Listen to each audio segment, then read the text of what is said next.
Musical FM abre o espaço para debater os assuntos que fazem parte do nosso dia a dia. Sempre com convidados especiais para ajudar a esclarecer. Iluminar a sua opinião é a nossa missão. Direto dos estúdios da Musical FM na Avenida Paulista. Debates. Com o pastor César Cavalcante.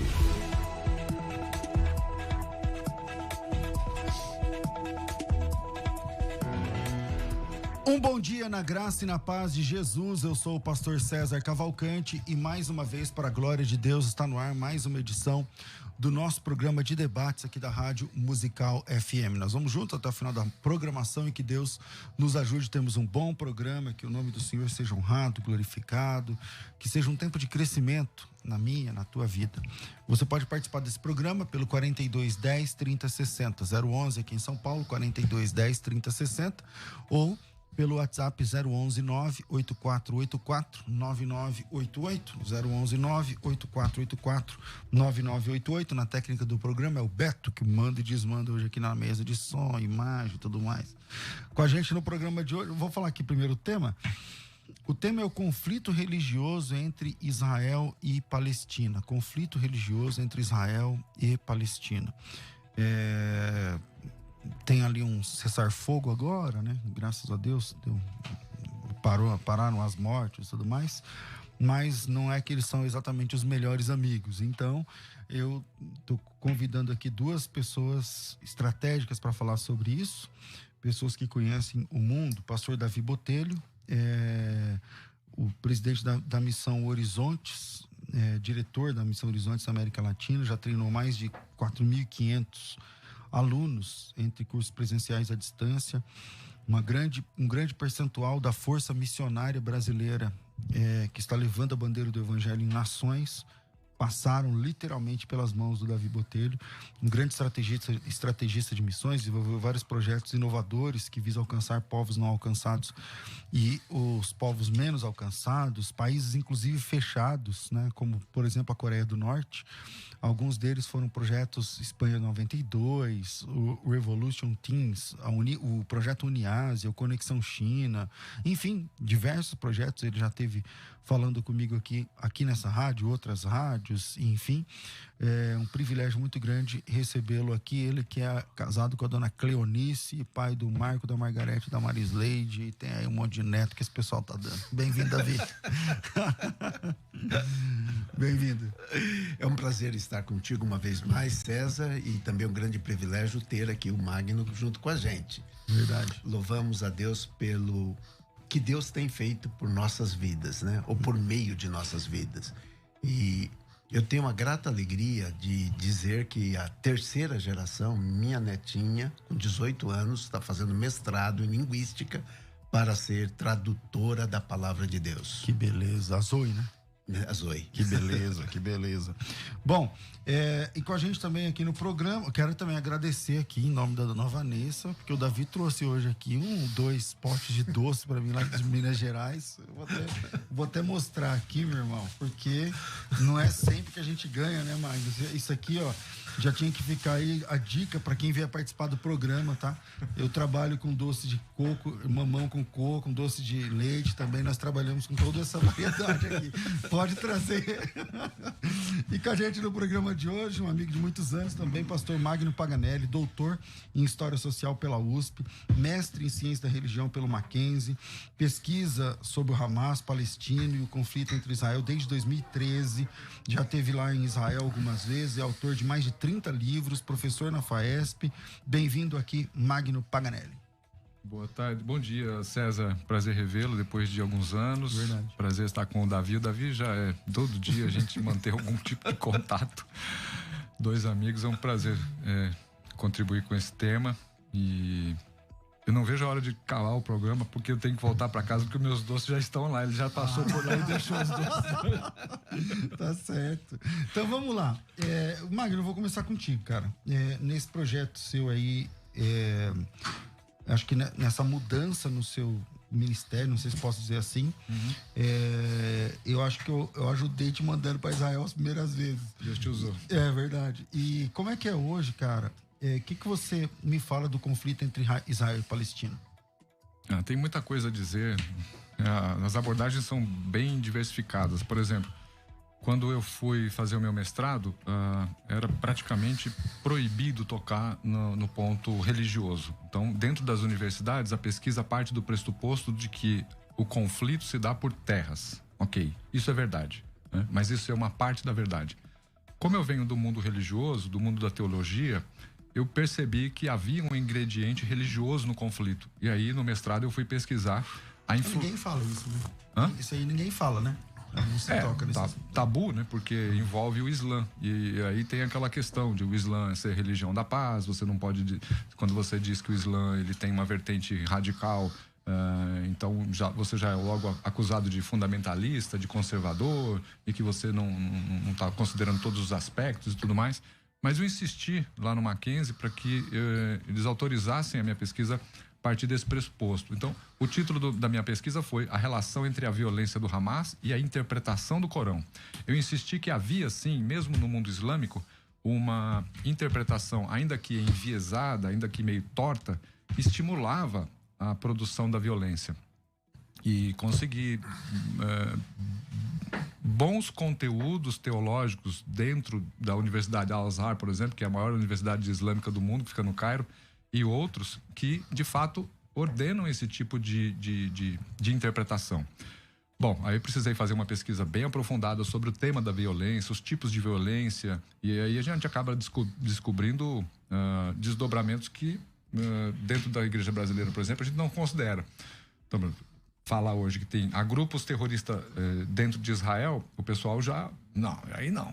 Mas há. Mas tem. Tem. Há grupos terroristas cristãos nos Estados Unidos, que sabe que se você for um médico que faz aborto, a filha dele é uma enfermeira que trabalha numa clínica de aborto, eles vão dar um jeito de explodir o seu carro, a sua casa, e no domingo eles estão lá tomando a Santa Ceia, pagando dízimo, como se fosse um crente normal. Mas, no fundo, são terroristas. Então, eu acabo entendendo o seguinte: essa questão do terror, essa questão da guerra, do conflito, que envolve o elemento terrorista, ele está no ser humano, né? Está no sujeito que se veste de verde e branco e vai... Porém, entre os muçulmanos em um número muitas vezes maior, né? Vamos dizer assim. A população islâmica no mundo é maior do que todas as outras, se você considerar... Mas é quase um empate técnico com os cristãos, mas entre eles tem muito mais terrorismo, é isso que eu estou dizendo. Sim, se comparar com os judeus, aí perde de vista a proporção, né? Porque a população é pequena, ínfima, né? Bom, Davi, é o seguinte, sobre essa questão de conflito religioso Israel-Palestina, qual que é a tua opinião inicial sobre isso, meu amigo? É tão interessante, eu olho também de uma outra perspectiva cultural, porque a cultura é como uma cebola, com várias camadas. Quer dizer, você pode colocar religião, você pode colocar os pensamentos, você pode colocar vários itens importantes nesse ponto. Só para você ter uma ideia, ali são dois irmãos que estão em conflito. E quando você olha para isso também, eu olho para a questão da Coreia do Norte e a Coreia do Sul, que é uma península, são dois irmãos que em 70 anos fez uma grande diferença. Então são duas culturas distintas.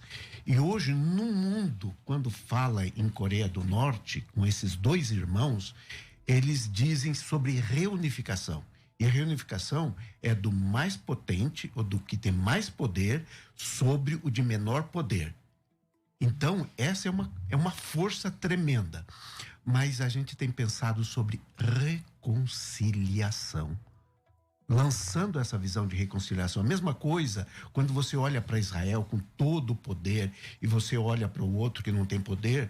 Então, você olha e vê dois irmãos brigando. E por isso que quando fala sobre paz, para orar pela paz de Jerusalém, ali aborda vários sentidos de paz. É bem-estar, alegria, salvação. Quando você olha em salvação, tem dois termos que vêm de soso e soso, lá no hebraico, são parte física, mental, emocional, sentimental e espiritual. E aí a gente olha também para Israel nesse contexto e vê ali uma população de 1/3 ali dentro de Israel do mundo árabe, 2/3 de judeus e de diversas partes do mundo, principalmente maior parte que vem lá da Rússia, da Polônia. Então a gente vê uma situação muito difícil e que somente a reconciliação. E nós somos ministros da reconciliação. Ok, eu creio, somos chamados para isso e tal. Agora, politicamente falando, você acha que vai haver paz entre Israel e Palestina? Eu creio. Porque o próprio Senhor, ele diz, orai pela paz de Jerusalém. E se ele pede para a gente orar pela paz, é sinal que haverá paz. Ok. Magno, qual que é teu check-up aí olhando? Você acha que vai ter paz entre Israel e Palestina? Do ponto de vista da profecia bíblica, um dia vai ter. Do ponto de vista das relações internacionais, não acredito. Eu corrigiria, eu tomaria liberdade, olhando para a cabeça. Eu não tenho cabelo, mas ele tem cabelo branco, e a gente tem que respeitar. Eu sou do seu time também. Eu penso que esse orai pela paz de Jerusalém era um desejo do sujeito que escreveu o Salmo 122. Eu não vejo isso como um mandamento. É evidente que vamos imaginar que o Bruno Covas, ex-prefeito de São Paulo, estivesse vivo, a gente perguntasse para ele, você quer que ore pela paz da sua cidade? Sim, obviamente. Bolsonaro, quer que ore pela paz do seu país? Sim, quero. Hoje, eu entendo que os desejos do Senhor seja uma oração por Ramala, por Bagdá, por Teherã, por Washington, por Brasília, por todos os lugares. Afinal, como o próprio Davi disse, somos ministros da reconciliação. Então devemos levar a paz a todas as pessoas. O próprio Senhor fala sobre isso, né? Bem-aventurados os pacificadores, porque serão chamados filhos de Deus. Então eu entendo que esse texto, ele precisa ser lido dentro do contexto da igreja, né? Eu já estive em Israel muitas vezes, nem sei quantas vezes, mas muitas mesmo. E as primeiras vezes que eu estive lá, talvez fosse a sua impressão, talvez o Davi, porque Israel é assim, o crente brasileiro, ele, seja o que for, ele torce para Israel. Entendeu? Do nada, ele tem um negócio. Então, somos de Israel, nas igrejas evangélicas tem a bandeira de Israel, tal, tudo mais. Mas, estando lá, você percebe porque a gente tem uma visão romântica, quem nunca foi, quem não conhece ou não estuda, tem uma visão romântica, espiritualmente romântica de Israel. Acho que lá tá todo mundo adorando ao Senhor, e que lá todo mundo é crente, que lá todo mundo é servo de Deus, não sei o que lá, tal. Aí quando você chega lá, você ganha um balde de água fria. Se você tiver, a sua visão for social, né? Se você estiver observando a sociologia ali se desenvolvendo, aí você ganha um balde de água fria, porque muitos dos israelenses são ateus. A maioria não quer saber de Deus, não quer saber de nada. 72% da população é secularizada. É secularizada, entendeu? Então, os religiosos são, inclusive, odiados lá pelos próprios israelenses e tal. Eles não gostam deles e tal. E aí quando você volta contra a cabeça. E aí aí no conflito Israel e Palestina, o Magno Paganelli torce para quem? Eu embarco nesse apelo de 2 Coríntios, até fiz um livro sobre isso, chamado Intolerância Religiosa na Igreja, em que eu faço um apelo pela reconciliação. Esse é o papel da igreja. Então, como cristão, eu torço para que haja uma reconciliação. Como pesquisador da área de história e de sociologia, eu entendo que aí preciso considerar aspectos jurídicos, jurisprudência internacional, lei, direito e tudo mais. Eu penso que hoje... há um consenso internacional de que Israel é uma potência ocupadora de um território. Não está definido aquilo. Sim, está definido por guerra e tudo mais. Então eu penso que Israel deveria seguir aquilo que era o plano original de partilha, ou seja, entregar parte do território. Mas aí só falta agora as colinas do Golã.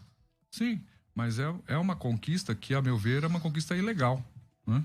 Não há um consenso. Você faz a guerra, você toma... Então, mas se Israel perdesse a Guerra dos 6 Dias, e aí ele ia praticamente deixar de existir, isso é legal? Não, e deixar de existir... Praticamente, Magno. Veja a Guerra dos 6 Dias. Então, ia sobrar o quê, por exemplo? Tudo bem, então vamos colocar... Se Israel perde para as 5 nações, ia sobrar o quê? Vamos colocar do outro ponto de vista. Israel ganhou. Então, os palestinos podem deixar de existir. Que é o que? Há um programa de extermínio ali, né? Vamos combinar, né? Você fala na faixa de Gaza? Em toda a Cisjordânia e faixa de Gaza. Se você comparar historicamente as tomadas de terra, o programa de assentamento já é um programa de tomada de terra. Você fala de Jerusalém Oriental agora? Não, estou falando da Cisjordânia toda e de próprio Gaza, porque aos poucos, pega a população de Belém. Em 2005 a população de Belém tinha 30% de cristãos. Quanto tem hoje? 5%. Por que esse povo saiu? Porque era mais legal sair? Ou porque eles foram expulsos e viram que não tinha solução ali? Faixa de Gaza. O que Mas era eles não são expulsos por Israel, né? Eles não são expulsos por Israel. Porque Israel não manda na Cisjordânia. Mas se os palestinos não podem ter poder de polícia, quem é que está mandando na Cisjordânia? Então, é que na prática eles têm, né? Não tem, né? Não, tem policiamento lá dentro. Não, o policiamento é dado por Israel e o que os palestinos fazem é o que eles chamam de grupo terrorista. Já desqualifica na saída. Se você forma uma força paralela, é taxado de terrorista. Aí já não consegue financiamento, não consegue reconhecimento. Então já há um esvaziamento narrativo quando diz, olha, o grupo palestino é terrorista. Então pronto, já sai perdendo. Na faixa de Gaza acontece a mesma coisa. Davi. É muito interessante quando nós olhamos sobre essa perspectiva entre terra, religião e cultura. Quando nós olhamos para a cultura, duas culturas precisam de uma ajuda mútua, que a gente chama de reconciliação. Mas quando você olha pelo poder de Israel e você olha pelo poder que tem as autoridades, tanto a Palestina ali, e mesmo que você olhe de uma forma especial, é a religião que tem a força. Porque a religião domina. Então, um exemplo, o povo não quer, mas quando você olha a religião é predominante. Então, isso afeta todo o relacionamento. Agora, e como trabalhar essa questão? A injustiça. Porque se você olhar até os cristãos lá, eles também têm dificuldade, porque eles têm ódio. Têm ódio pelo que eles sofreram, a destruição das casas, porque afeta o povo em si. Quando nós olhamos, um exemplo, eu vou colocar um paralelo aqui em Coreia do Norte. Toda a sanção, toda a questão que você vê, o embargo, afeta quem? Afeta os mais vulneráveis. E é o que ele disse aí, os mais vulneráveis vão embora. Porque ele vê a sua casa, vê a sua família destruída. Então, essa é a questão. A briga entre os líderes afeta o povo. E aí é que eles sofrem. Como mudar isso? Nós levamos uma equipe para ajudar na destruição, quando houve a destruição lá do Golfo Pérsico, lá do Iraque. Meu Deus, o povo estava sofrendo, as crianças nas ruas, não tinha casa, não tinha nada. E agora, quando você olha ali em Israel, nesse tempo, você vê um exemplo lá, o que aconteceu? Hamas atacou. E o que acontece? É o povo que vai sofrer. Ok. Bom, eu tô do outro lado da linha, nós temos aqui vai ser 2 contra 1 contra o Magno aqui agora. Meu Deus. Do outro lado da linha, nós temos uma irmã em Cristo, que é a Késia Hadass. Ela é brasileira, com ascendência judaica, mora em Hamad HaSharon, lá perto de Jerusalém, isso aí. Atua como guia turística e vive há 22 anos em Israel. Então, se ela está lá do outro lado da linha, eu vou pedir para que ela fale com a gente aqui agora. Olá, Késia, bem-vinda aqui à nossa programação. Ela está com áudio fechado. Eu estou vendo aqui agora. Vocês estão ouvindo? Sim, estamos ouvindo. Tudo bem? Tudo bem. Quero desde já agradecer a vocês o convite, essa oportunidade de poder conversar com vocês. Maravilha, maravilha. Querida, estamos aqui com o Davi Botelho, eu já estive aí em Israel, eu já estive, era mãe dela, né? Mãe dela. Eu já estive com a sua mãe, que também é missionária em Jerusalém, aí em Israel. É um privilégio receber você aqui no nosso programa. E eu queria saber como que é a opinião de quem está do lado de dentro aí em Israel a respeito desse conflito entre Israel e o Hamas. Bem dito, não é, que o conflito não é Israel e Palestina, o conflito entre Israel e Hamas. Sim, é um grupo religioso que defende a jihad, né? Eles estão cumprindo o mandamento principal da religião deles, que é exterminar todos os infiéis. E os infiéis que estão mais próximos deles é Israel, e Israel é considerado como o inimigo número 1, então eles estão fazendo de acordo com o que o livro de regra de fé deles manda. Entendi. Hoje, depois do cessar-fogo, porque não é exatamente um acordo de paz, né? Acordo de paz é uma coisa mais longa e tal, mas o cessar-fogo é uma pausa diplomática entre os dois para se reconstruir, enfim. Hoje, depois desse cessar-fogo, como é que está a vida aí em Israel? Olha, não existe diplomacia, né? Entre um grupo terrorista e uma nação soberana. Nunca houve um cessar-fogo. Não existe cessar-fogo. Porque quando os foguetes são lançados ou param por um tempo, mas eles continuam jogando, aqui chama uma garrafa cheia de gasolina, eles ateiam fogo e jogam com a longa distância também. Coquetel Molotov, né, que chama? Como? Coquetel Molotov. Isso, coquetel Molotov, e eles lançam para as plantações que tem ali na região de Gaza, as plantações de kibbutz da população judaica ali perto. Okay. Fora... Você está também... perto, você tá em Ramat Hasharon, é aí perto de Tel Aviv, não é? Isso, eu estou a 40 então, quilômetros de Gaza. Você não está longe de Gaza, né? Você não é igual de Sideroto, que está lá do lado, enfim, mas é próximo aí também. E como é que foi a sua experiência? Teve míssil aí? Fala para mim. Sim, na realidade, o que a gente viu aqui foi a cúpula de ferro protegendo, né? Protegendo contra o lançamento de um míssil. Mas antes de eu completar, quer dizer, antes de você falar alguma coisa, eu queria completar. Os coquetéis Molotov são lançados e também balões. Esses balões são enviados, na totalidade, eles caem aqui dentro do território e tem também, são presos aos balões esses coquetéis. Então, assim, nunca para, o conflito não para, só que a mídia, ela não divulga, né? Assim, ela divulga quando é uma coisa mais forte, mais abrangente, como foi dessa vez. Ou quando Israel revida, né? Sim, quando Israel revida, aí a mídia sensacionalista cai em cima mesmo. Bom, quer fazer alguma pergunta, pastor Davi? Quer fazer alguma pergunta, Magno? Não? E como é que está, aproveitando que a senhora está aqui aí direto de Israel, como é que está a questão aí do coronavírus hoje?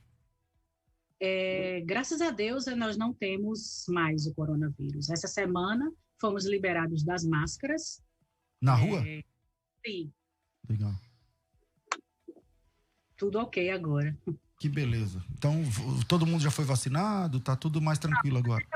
A população só foi vacinada. Quantos por cento? 60%. Você é guia turística, né? Como é que tá o turismo aí? Não voltou ainda, né? Não, aos poucos está voltando. Nós já recebemos alguns grupos dos Estados Unidos, porque Israel só está recebendo grupos de países que não são considerados da área vermelha, vamos dizer assim. Então, assim, os Estados Unidos, e mesmo assim o grupo é mínimo, né? Apenas 12 pessoas, e essas pessoas têm que ser vacinadas. E aqui elas são monitoradas. Então assim, o turismo, por enquanto, está parado, não é verdade? Assim, está começando a querer... Só o turismo local mesmo está havendo uma campanha bem forte para o turismo local, né? As pessoas saírem e irem para o norte, conhecer Galileia, tá? Enfim. Entendi. Tá certo. Obrigado, querido. Um grande abraço, um privilégio conversar com você. Esse abraço para você. Shalom. Shalom. Bom, vamos lá, voltando aqui. Magno, uma pessoa de dentro de Israel. Você concorda com essa opinião a respeito do que é o Hamas?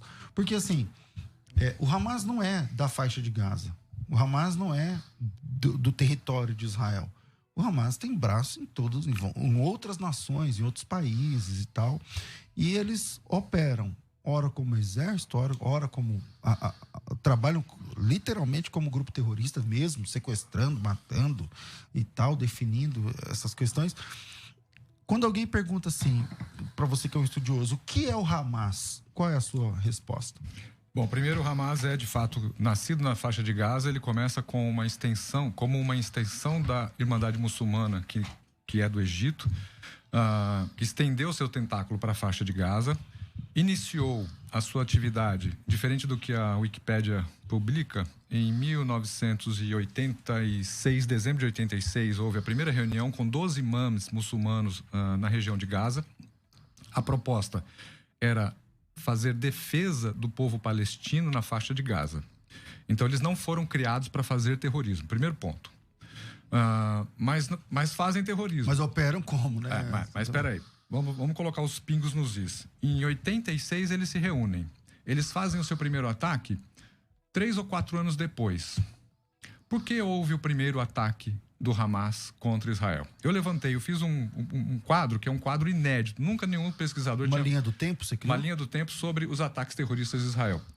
Todo ataque principal do Hamas contra Israel não foi um ataque proativo, ou seja, eles reagiram ao ataque sofrido. Então, para você ter um exemplo, o primeiro ataque, chamado ataque terrorista de Israel, contra Israel, foi feito por quê? Porque um judeu entrou numa sinagoga muçulmana e matou 29 muçulmanos que estavam orando. Em resposta, houve o primeiro ataque. Então, de lá para cá, eu levantei. Toda vez que houve um grande ataque do Hamas, era em resposta a um acordo de paz frustrado, a um ataque que a mídia não publica. Mas, por exemplo, agora... Deixa eu só concluir. Esse conflito. Por exemplo, esse conflito também é o mesmo caso. Exatamente o mesmo caso. O que a Radassa disse. A mídia só divulga quando Israel contra-ataca, mas não fala a respeito dos ataques do Hamas, que não param o tempo todo. Por que os ataques do Hamas não param o tempo todo? Porque a mídia também não publica as incursões do exército de Israel por terra, invadindo casa de palestinos na faixa de Gaza. Muita gente não sabe que isso acontece, mas acontece constantemente. Mas o exército não entra lá. Entra. Então. Você está dando exemplo de que você não tem essa notícia. Não, calma aí. O que Israel faz, a força de polícia de Israel faz, e de verdade, eu acho que Israel volta e meia tá errado também. Sim, tal. os dois lados estão. Os dois lados. Os dois lados estão. Mas, hoje não tem como dizer qual mas tem um problema grave lá, que são os túneis, né? Sim, então, esses túneis, aí Israel entra na faixa de Gaza através desses túneis, porque são túneis ilegais. Exato. Então, quando me perguntam assim, o que é o Hamas? O Hamas é um grupo terrorista? Não. Primeiro, não foi criado com essa finalidade. O Hamas, ele, na verdade, hoje é um tripé. Ele é um braço armado, as Cruzadas de Adil al-Hassan, que o pessoal chama de grupo terrorista. Ok, é um grupo ilegal porque Israel não deixa... Funciona como terrorismo. Funciona como terrorismo. E depois a gente precisa definir o que é terrorismo também, né? Porque, para ficar mais claro.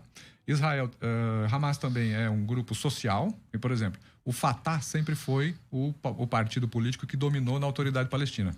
O Fatah nunca fez coleta de lixo na faixa de Gaza. Quando o Hamas começou, é que começou a haver essa coleta de lixo. Então, mas como é que o Hamas chegou nesse poder? Matando todo o pessoal. Eu tô falando na faixa de Gaza, os políticos do Fatah. Eu não tô falando agora contra Israel. Eu tô falando lá de 80, da década de 80. Né? Esse negócio da briga com o Fatah é agora, de 2000 pra cá. Sim, mas eles assumiram o poder matando os líderes.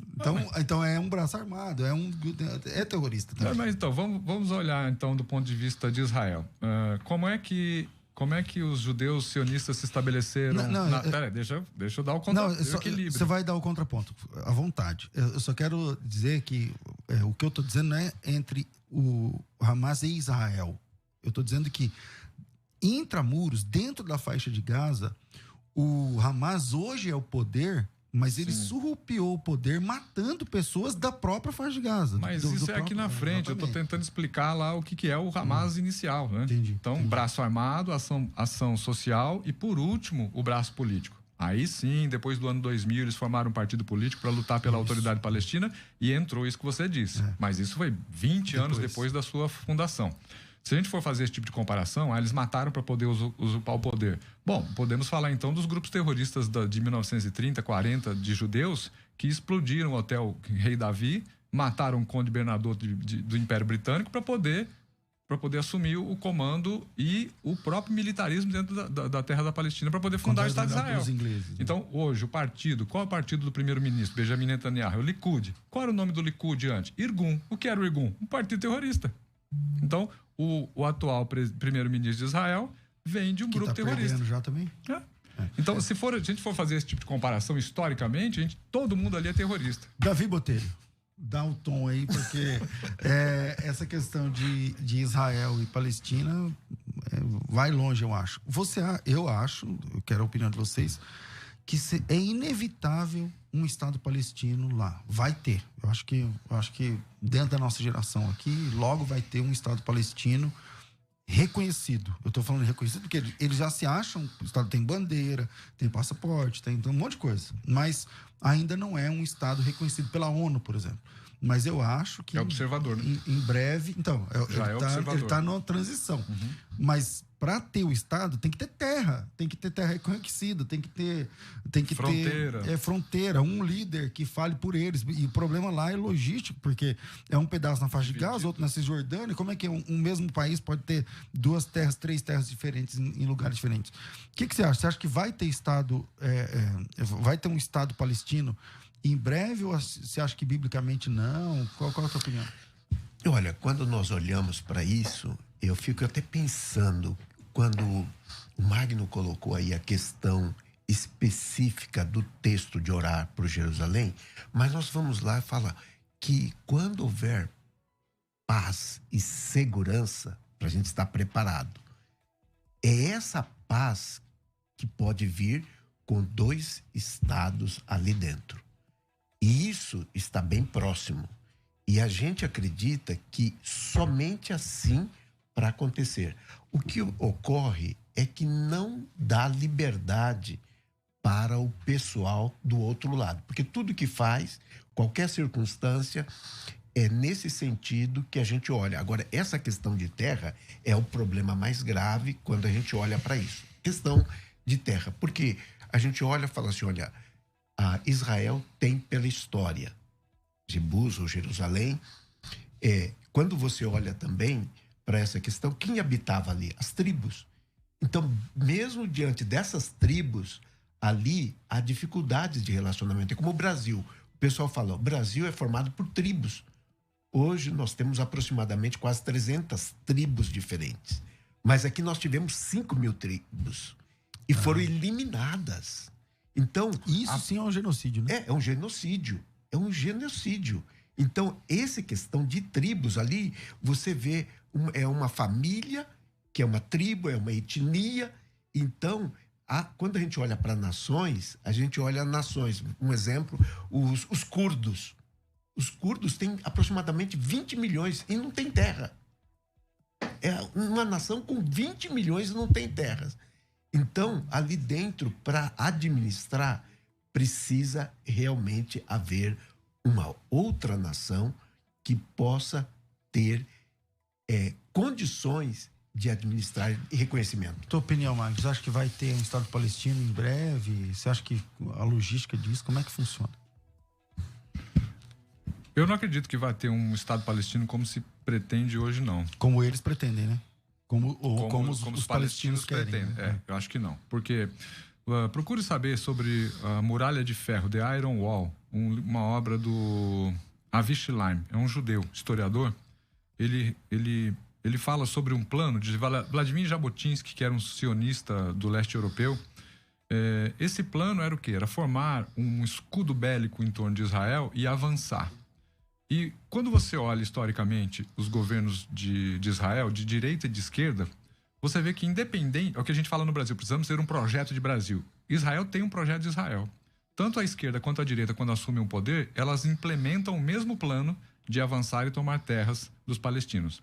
Entendeu? Então, isso está em curso, né? Está em curso. A Cisjordânia foi demarcada, é terra para palestinos, mas os assentamentos continuam sendo construídos dentro da Cisjordânia. Ou seja, aos poucos os palestinos estão tendo que sair dali. Com Gaza acontece diferente. Gaza era um território de refugiados, né? Ali era uma aldeia de refugiados e eles foram encurralados ali. Até que em 2000 se descobriu uma jazida de gás ali a 30 quilômetros do mar de Gaza e tem mais gás ali do que no Iêmen. Então aí despertou o interesse de Israel, porque ali é um tesouro. Então começa o quê? O bombardeio sistemático. De tempo em tempo acontece esse bombardeio, acontece essa provocação para que haja uma reação. Afinal de contas, Israel tem uma lei que ela não pode atacar. Israel não ataca, ela só revide. Mas o que faz? Chega lá, colinas do Golã, eles colocam lá os tanques e aí fica atacando o fazendeirinho ali do sul do Líbano, do sul da Síria e tal. Quando eles revidam, aí eles mandam jatos e aí fala, agora nós estamos revidando. Mas no dia a dia acontece um plano, é o Iron Wall sendo colocado em prática mesmo, de avanço. Então eu penso que Israel, de fato, vai conseguir expulsar como já conseguiu expulsar boa população palestina. Alguns palestinos israelenses que detêm a cidadania ficarão ali, terão que ser aculturados, já existe lei aprovada para isso. Mas Israel respeita a questão da cultura, né? Nunca foi um problema para Israel. É geralmente um problema para o outro lado. Não, eu não sei se respeita... O Israel não quer nem saber de religião. Não quer nem saber nem da deles. Mas você falou respeito à cultura. Eu duvido disso. Por exemplo, os falachas, os judeus etíopes, né? Eles foram resgatados e foram trazidos para Israel. Foram colocados onde? No deserto. Aqui em São Paulo, eu posso te dar o nome de um pastor, eles foram na igreja, a gente quer recurso, a gente pode vir, pessoal do consulado de Israel, a gente queria pedir uma oferta na sua igreja. Para quê? Para construir assentamento para os falachas. Poxa, dinheiro de evangélico brasileiro para construir assentamento para judeu em Israel? Por favor, né? Os judeus que vêm do Iraque, eles têm a mesma recepção dos outros judeus? Não tem. Os que vêm, os sefárades, têm a mesma? Não tem. Só os askenazes é que mandam lá. Todo mundo sabe disso, né? A cultura é a cultura branca do leste europeu. São eles que dão o tom. Os outros não são tão bem aceitos assim. Já há, inclusive, textos científicos, não sou eu que estou falando isso, estou só reproduzindo aquilo que eu leio, que eu acompanho. Israel é a única democracia que existe no Oriente Médio. Eles falam, não, existe uma etnocracia. Ou seja, um grupo étnico que manda no país. E, de fato, é o que se observa. Então, essa semana mesmo saiu no All Monitor a questão da lei de que os palestinos com cidadania israelense terão que se aculturar ao modelo de Israel. Então, esses poderão ficar, mas sempre como cidadão de segunda categoria. Isso não resta dúvida. E aí, agora, pegando o gancho disso para poder responder a sua pergunta, esse conflito que aconteceu agora, esse último, por que se deu? Porque um grupo de judeus estava tomando casas de palestinos dentro de Jerusalém Oriental. Coisa que nem muitos judeus que moram lá sabem disso. Eu recebi pelo WhatsApp de um grupo batista aqui em São Paulo a informação de uma missionária que mora em Israel, dizendo o seguinte: esse conflito que está acontecendo entre Hamas e Israel se dá porque palestinos foram tomar casas de colonos judeus em Jerusalém. Ora, está na imprensa do mundo todo que o que aconteceu foi rigorosamente o contrário. Foram judeus que estavam tomando casas de palestinos que moram em Jerusalém Oriental, que historicamente, há séculos, eles estavam lá. Simples assim. Mas a pessoa mora lá e tem a informação invertida. Então eu tenho que contestar o que a Hadassah diz, com todo respeito ao que ela falou, que a imprensa não publica quando o Hamas ataca, só quando Israel ataca. Mas isso também é verdade, Maio. Sim, é verdade, mas não é toda a verdade, né? Então mas, por exemplo, ela dá uma informação, eu só estou completando a informação. Eu não sei que dia que foi esse cessar-fogo, mas foi dia 20 e poucos, de 22, 23, sei lá, de maio. Mas, por exemplo, lá em Israel tem inclusive aplicativo que mostra quantos mísseis o Hamas lança em Israel diariamente. E geralmente são dezenas, mas não agora. Agora foi centenas. Dentro de um mesmo dia. Mas isso não para, nunca. Não para nunca. Por exemplo, uma vez eu estava lá numa visita como chama? Siderot, ali na faixa de Gaza, na divisa com a faixa. A primeira cidade de Israel que faz fronteira com a faixa de Gaza. Aí eu queria conhecer a delegacia, porque eu estava numa visita política, a gente foi participar da inauguração de um bosque ali. E aí eu queria ir. Eu pedi para ir numa delegacia, não sei se fala delegacia, lá só é uma polícia. Lá aqui tem militar, tem não só ambiental, não sei o que lá, só é uma polícia. E aí eu fui lá na delegacia. E aí chegamos lá, tinha mísseis que caem ali, porque eles não têm muita tecnologia e tal, cai a maioria por ali mesmo. E alguns deles quentes, que tinham sido jogados pouco tempo atrás. Aí eu falei, nossa, mas tá tendo guerra, tá tendo... Ele falou, não, isso aqui é o dia inteiro, isso aqui é o tempo todo. É o cotidiano. É isso aí. Então quando ele fala que Israel não sai na mídia, é porque não sai mesmo. Eles atacam o tempo todo, sem parar. Agora, tem legitimidade? Aí é uma boa discussão, porque o evangélico brasileiro... Eu escrevi um artigo chamado com esse título mesmo. Israel. A pedido do meu orientador no doutorado foi o Dr. Peter Demat, um judeu. Ele pediu para que eu escrevesse um artigo chamado A Legitimidade Internacional do Hamas. Tem esse artigo está na internet. Como chama para procurar? A Legitimidade Internacional do Hamas. Beleza. Bom, vou fazer um intervalo rápido e volto com o nosso último bloco. Vira aí, a gente volta já. Vai. Agora você pode ouvir a Musical FM além dos 105.7 em qualquer lugar do mundo. Faça já o download do nosso aplicativo. Digite na Google Play e Apple Store Musical 105.7 e instale já no seu smartphone. Você pode mandar a sua mensagem. Ouvir a Musical em alta qualidade em todo lugar. E ficar por dentro de tudo que acontece na nossa programação. Disponível para Android e iPhone. Não esqueça, digite Musical 105.7 e seja bem-vindo. Musical, mais unidade cristã. Debates. Você está ouvindo Debates, aqui na Musical FM. Ouça também pelo nosso site www.fmmusical.com.br. Estamos de volta com o programa Crescendo na Fé. Lembrando que hoje nós teremos a nossa terceira aula da Escola de Ministérios, um projeto inovador, fantástico, gratuito, 100% de graça, e você pode acompanhar. A primeira aula foi quarta-feira, dia 2, a segunda aula ontem, tivemos aqui o pastor Júlio Vertúlio falando sobre liderança, e que aula foi aquela? E hoje eu recebo aqui o pastor Henrique Bravo para falar sobre gestão ministerial. A Escola de Ministérios é um projeto inovador. Eu acho que eu nunca vi um projeto nesse nível assim, voltado para liderança, para capacitação de líderes. Então tem uma parte que é teologia, outra parte que é ministério. Então a aula de hoje tem a ver com ministério. E aí a gente vai falar sobre gestão ministerial. E se você é líder, né, esse geralmente é um ponto cego, né, da liderança. As pessoas, os líderes gerais, eles gostam de cobrar resultado, mas não gostam de ensinar como é que faz, porque talvez nem eles saibam também. Então, se você sofre ou já sofreu com isso, então vem participar da Escola de Ministérios. Para você se inscrever, é de graça. Entra aí, ó, fmmusical.com.br, fmmusical.com.br. Eu não sei se tem o QR Code aí, de vez em quando aparece, mas não sei se está aí livre para vocês, mas é fmmusical.com.br. Nesse site você consegue entrar direto na página de inscrição, e ao se inscrever você está dentro. Já pega as primeiras aulas, cada aula tem o seu próprio material didático, também é de graça, é só entrar lá, assiste a aula, clica no botão, baixa o material. Tem o grupo do Telegram, que é só desses alunos aí da Escola de Ministérios, então você pode clicar e entrar no grupo. É um grupo que existe apenas para a Escola de Ministérios durante esse período. Às vezes a pessoa, perdi a aula, o pessoal posta lá o link para você. Eu não sei, não consegui baixar o material pela plataforma, como eu faço?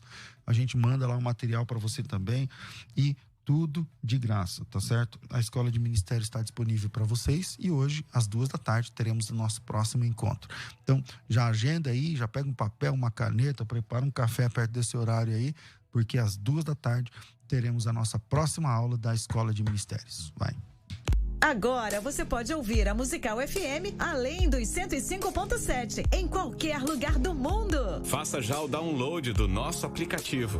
Digite na Google Play e Apple Store Musical 105.7 e instale já no seu smartphone. Você pode mandar a sua mensagem. Ouvir a Musical em alta qualidade em todo lugar. E ficar por dentro de tudo que acontece na nossa programação. Disponível para Android e iPhone. Não esqueça, digite Musical 105.7 e seja bem-vindo. Musical, mais unidade cristã. Você está ouvindo Debates aqui na Musical FM. Ouça também pelo nosso site www.fmmusical.com.br. Estamos de volta com o programa, hoje recebendo aqui dois amigos de longa data. Magno, o pessoal meio que não gosta muito quando você fala essas coisas, né? Você sofre no meio evangélico, isso Muito. não? Quando eu dou palestra sobre o conflito Israel-Palestina, eu gosto de abrir para perguntas. Afinal, é bom que as pessoas tirem suas dúvidas. Eu O gosto. pessoal fica indignado. Aí não, a primeira pergunta que tem são duas. Ou se eu sou petista ou se eu sou de esquerda. Toda vez. Sério? Sério. Mas o que tem a ver? Porque você defende os palestinos. Historicamente, a esquerda verdade. apoia os palestinos contra Israel, que geralmente está alinhado aos Estados Unidos, ao conservadorismo. O tudo Lula, mais. quando foi lá, não reconheceu o Holocausto, não sei o que. Então, a primeira pergunta, o senhor é petista? Você fala, O senhor não, é de esquerda? Nunca fui. Eu sou pró-vida, eu sou defensor da vida. Então, a gente tem que partir, como o próprio Davi falou, quem é o vulnerável? O vulnerável é o palestino. Né? Então, e outro, tem cristãos, muito mais cristãos entre os palestinos do que entre os judeus. A minha pesquisa de doutorado, eu entrevistei muita gente que veio, como você disse, vai para lá encantado, quando chega aqui, nossa, eles não são cristãos, eles não gostam de Jesus, eu fiquei escandalizado. As pessoas respondendo isso, e é uma verdade. É 10 vezes mais, né, o número de cristãos entre os palestinos do que entre os judeus. Entre os judeus quase... 2%, quase não tem. 2% contando os estrangeiros. E os 2% que a gente está falando, nós estamos falando entre católico, ortodoxo, grego, russo, não sei o que lá. Evangélico mesmo, acho que quase não tem. Deve ser fração, 0,1. Agora, quando a gente olha para isso, eu fico pensando na Europa também, que eram tribos. E aí você vê os godos, visigodos, e um foi dominando o outro. E nós produzimos um livro que fala sobre a periferia. O poder da periferia e como Deus trabalha nessa periferia. E eu olho e eu fico admirado. Por quê? Porque há pouco tempo atrás, a gente olhava para o Irã e no tempo do Shah Reza Pahlavi, e a gente fica impressionado que tinha lá uma sociedade bíblica, nunca o muçulmano havia entrado. Hoje, no Irã, quando você olha, a maior igreja, ou a igreja que mais cresce no mundo, é a igreja iraniana. A igreja que mais cresce no mundo é a igreja iraniana. E quando nós olhamos para Israel e olhamos para a questão dos palestinos, a gente fala, mas não pode ser, porque a gente olha com uma perspectiva. Mas quando a gente olha com a perspectiva do Senhor das nações, do Senhor das etnias, é diferente. É essa perspectiva. E você acha que Deus está trabalhando nesses conflitos? Está começando. Um exemplo, em Israel mesmo, o movimento messiânico que foi perseguido ali dentro de Israel. O movimento messiânico foi perseguido. Hoje já está tendo liberdade, está crescendo esse movimento messiânico. E quando a gente olha lá, a questão desse evangelho, que é poder de Deus para a salvação de todo aquele que nele crê, nós podemos ver o filho do Hamas. Tem um livro aí à disposição nos meios de comunicação, que o cara se converteu. Esse evangelho é poder de Deus. E creio... Você que produziu esse livro? Não, tá na mídia aí. O filho do Hamas. O cara se converteu, que foram coreanos e norte-americanos que trabalharam com eles, e o cara se converteu depois, ele teve que sair de lá. Mas o filho do Hamas, você vai nessas livrarias, você fica impressionado. A história de como Deus faz. E hoje, um exemplo, a igreja que mais ajudou no Iraque foi a igreja egípcia. E quando a gente olha... Os coptas. E quando a gente olha para o Irã, eles estão evangelizando ali os povos que a gente chama janela túrquica ou a Rota da Seda. Minha filha estava lá no Tajiquistão, estava batizando ali 153 pessoas pastuns, que é de onde sai o Talibã. E quem que levou esse pessoal a Cristo? Os iranianos. E César, por falar nisso, eu fiz o meu teste genético e eu descobri que eu sou iraniano do lado do pai. Deus me livre. E do lado da mãe é judeu, árabe e africano. Meu Jesus amado. Então, Senhor das Nações. É por isso que está no seu DNA. Exatamente. Ô, Magno, caramba, já está o tempo correndo, mas é o seguinte, sobre esse lance aí que você falou lá do começo do Hamas, 1980 e pouco, não sei o que lá. Essa fonte que você bebeu é história do Hamas dita pelo Hamas. Confere? Quem dá essa informação é o filho do Hamas, o autor do livro que o Davi acabou de citar. Então. Ele é filho de um dos imãs que participou da reunião. Então, ok. Mas, por exemplo, tem também a mesma história contada de forma diferente pela parte de Israel, que também viu nascer o Hamas, né? Sim. Então não tem que fazer aí Há duas narrativas, na balança, né? E tá. Então, no caso, eu dei crédito a essa informação, inclusive ela consta na minha dissertação de mestrado, porque é uma fonte primária, né? O filho do Hamas é filho de um dos imãs que participou da primeira reunião. Então não tem como falar o que esse sujeito está dizendo é besteira. Porque qual seria a intenção? Porque estava lá. Estava lá, né? Bom, então, assim, o que Israel diria seria o quê? Sempre tentando distorcer as fontes palestinas, como os palestinos também distorcem as fontes israelenses. Tá. Bom, infelizmente nosso tempo é curto demais. Magno, eu quero agradecer você por atender nosso convite depois de tanto insistir, mas nós já entendemos que para trazer você aqui tem que ser através do Davi Botelho. E com docinho. E com docinhos. Mineiro. Bem-vindo sempre, Magno. Obrigado. Você quer divulgar algum livro, trabalho, lançamento, curso? Sei lá, entra no meu site, tem a relação dos meus livros todos, é magnopaganelli, com 2 L's e no final, .com. Ali tem a relação dos meus livros que foram já publicados. São quantos total, cara? 35 publicados. Caramba. Tem link para o canal no YouTube, que é Magno Paganelli. Também tem muitas aulas, entrevistas, pregações. Então entra no site que acho que é mais fácil. Ali tem um contato com todo o meu material. Magno Paganelli com 2 L's e a letra I no final, magnopaganelli.com.br. .com só. Não, só .com? magnopaganelli.com. Davi, bem-vindo também aqui. Um privilégio te receber. E eu queria que você quer divulgar também. Eu queria pedir oração pela paz de Jerusalém e também pela Coreia do Norte. A Coreia do Norte está passando uma situação muito crítica. Nós sabemos agora que alguns lugares estão há meses sem receber nenhum alimento. É verdade que teve uma lei lá que mandou pegar todos os cachorros e gatos e tal para comer? Sim, isso não existe jamais lá agora. Cachorro e gato não tem mais? Não tem mais. A situação ficou muito crítica mesmo. Eles estão acreditando que pode ser pior do que nos anos 90, onde 3 milhões de pessoas morreram de fome. E nessa oportunidade nós estivemos lá e vimos, por exemplo, algumas situações e uma história de um homem que estava morrendo e disse ao seu filho: estou morrendo, mas por favor, quando eu morrer, não me enterre, come a minha carne, porque se você não comê-la, os vizinhos vão desenterrar para comer. Isso disse ao próprio filho. Meu Deus. Aqui uma vez nós levantamos algumas cestas.